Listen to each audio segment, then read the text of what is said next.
SNX Marathi, Siddheshwar news express, सत्यासाठी SNX सोबत. आता स्पष्ट झालेले आहे, अनगर नगरपंचायतीची निवडणूक ही बिनविरोध झालेली नाही. त्यांनी कायद्याचा भंग करून रिटर्निंग ऑफिसरने जो नगराध्यक्ष पदाच्या निवडणुकीच्या संदर्भानं एखाद्या प्रकरणामध्ये जर जिल्हा न्यायालयामध्ये अपील दाखल असेल, ज्या वेळेला अपील दाखल होतं त्याच वेळेला निवडणुकीच्या संदर्भातली पुढची प्रक्रिया ही त्या ठिकाणी थांबते, तोपर्यंत थांबते जोपर्यंत या संदर्भात जिल्हा न्यायालय निकाल देत नाही. त्यामुळे ज्या दिवशी अपील दाखल झालेला आहे आणि ज्या दिवशी रिटर्निंग ऑफिसरला आणि संबंधित रिस्पॉन्डंट यांना नोटीस प्राप्त झालेली आहे, त्या क्षणाला निवडणूक प्रक्रिया थांबायला पाहिजे होती.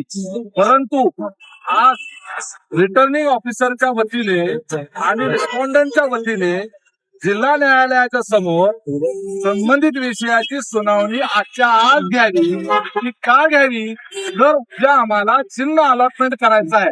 आता प्रश्न असा आहे की 3 नगराध्यक्ष पदासाठी उमेदवार होते, एकाचा अर्ज तुम्ही बाद केला, दुसऱ्याने विड्रॉल केला, अशा पद्धतीचं तुम्ही त्या ठिकाणी स्टेटमेंट 5 मध्ये नमूद केलेलं आहे. राहिला एकच कॅन्डिडेट, तो एकच राहिला म्हणून अनगर नगरपंचायत बिनविरोध झाल्याचा जल्लोष अमेरिका आणि लंडन पर्यंत तुम्ही पोहोचवला. फुगड्या खेळल्या, खांद्यावर बसलात, नाचलात आणि फटाकड्या उडवल्या. हे सगळं तुम्ही केलं. ज्यांचा सरस्वती शिंदे यांचा अर्ज विड्रॉल केल्याचं तुम्ही निवडणूक निर्णय अधिकाऱ्यांनी जे डिक्लेअर केलेलं आहे, या संबंधित सरस्वती शिंदे यांनी अतिशय उत्साहामध्ये मुलाखत देऊन सांगितलं की अर्ज आम्ही विड्रॉल केला. आणि मग पाटलीनबाई पहिल्यांदा नगरपंचायतीच्या पहिल्या नगराध्यक्ष झाल्याचा आनंद आपण साजरा केला. हे सगळं बेकायदेशीर झालं. निवडणूकच बिनविरोध झालेलीच नाही. आता उलट्या फुगड्या खेळा.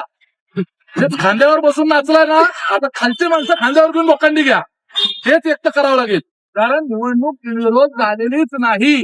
त्यामुळं उडवलेल्या फटाकड्या पुन्हा विसवायचा कार्यक्रम चालू करा आणि जे काही फुगड्या खेळा त्या उलट्या फुगड्या खेळा.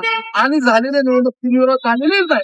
निवडणुकीचा विड्रॉल जे आहे, आरोने बेकायदेशीररित्या विड्रॉल अलाउड केलेला आहे. सरस्वती शिंदे यांचं ते विड्रॉल आहे. म्हणजे अर्ज माघारी घेतला म्हणून आता एकच उमेदवार राहिला. आणि आता आज आर्ग्युमेंट काय करतायत, आम्हाला सिम्बॉल अलॉट करायचा.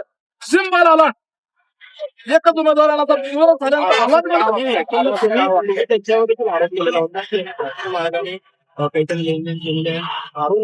आता स्पष्ट झालं ना.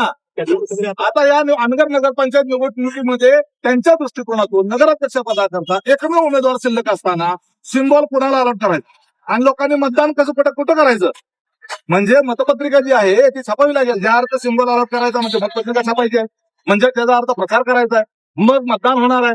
आणि मग एकमेव असलेल्या उमेदवाराला मतदारांनी येऊन मतदान करायचं, असं त्याचा अर्थ ना.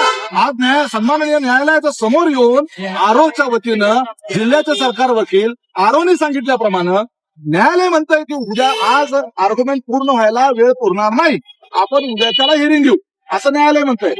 समोरचे सरकारी वकिलाच्या माध्यमातून आरो काय म्हणतात की आजच सुनावणी झाली पाहिजे. तर का झाली पाहिजे असं न्यायालयाने विचारलं. आज एवढ्यासाठी झाली पाहिजे, उद्या निवडणूक आयोगाच्या दिलेल्या प्रोग्रामनुसार उद्या त्याला सिम्बॉल अलॉटमेंट आहे.